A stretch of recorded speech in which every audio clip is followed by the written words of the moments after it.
નમસ્કાર. તુલસીપત્ર art ફાઉન્ડેશને AMC સાથે કોલેબોરેટ કરીને ટ્રાફિકના નિયમો જણાવવા માટે થઈને નાગરિકોને શીખવવા માટે કેમ્પેઈન ચાલુ કર્યું છે.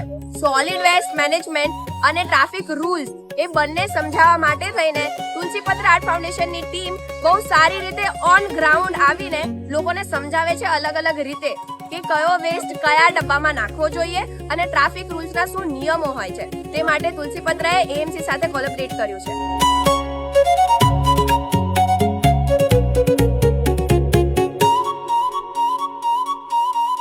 તો તુલસીપત્ર આર્ટ ફાઉન્ડેશન અને અમદાવાદ મ્યુનિસિપલ કોર્પોરેશન એ બંનેના સહયોગથી અને અમદાવાદ ટ્રાફિક પોલીસ એના સહયોગથી અમે કેમ્પેઈન કરી રહ્યા છે, જેમાં ટ્રાફિક અવેરનેસ અને સોલિડ વેસ્ટ મેનેજમેન્ટ આ બંને વિશે અમે વાત કરી રહ્યા છે. ટ્રાફિક અવેરનેસમાં જે લેફ્ટ લેન લોકો બ્લોક કરે છે અને એના કારણે કેવી કેવી મુસીબત થાય છે એના માટે અમે બહેરૂપિયા જે કન્સેપ્ટ હતો આપણો એના દ્વારા વાત કરવા માંગીએ છીએ.